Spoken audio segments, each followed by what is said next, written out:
absolutely unacceptable and unjustified. That was the reaction from EU ministers to a 30% tariff on European goods threatened by US President Donald Trump. So if this is a situation, we have to protect the jobs, we have to protect the businesses, we have to protect EU economy, and we need to go for these rebalancing measures. Trade Commissioner Maros Sefcovic will talk with U.S. Trade Representative Jameson Greer on Tuesday, with the looming August 1st deadline set by the American leader. EU ministers meeting in Brussels on Monday remained convinced they can bring Trump back from the brink and reach a deal that would keep the $1.7 trillion two-way trading relationship broadly intact. Some in the EU said they would not be intimidated.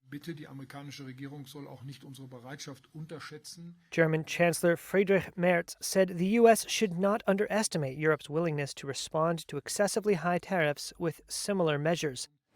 Last year, the United States accounted for a fifth of all EU exports, its largest partner. Trump's complaint is the $235 billion U.S. deficit in goods traded with Europe, even though the U.S. earns a surplus on services.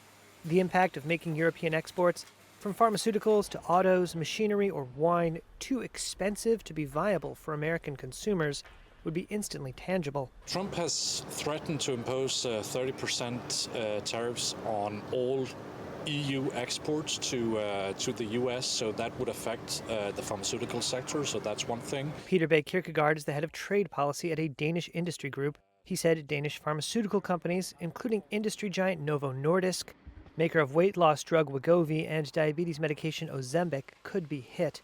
Some have argued the standoff with Trump is what the EU needs to complete long-delayed reforms of its single market, boosting domestic demand and rebalancing its economy away from the exports, which account for around half of output.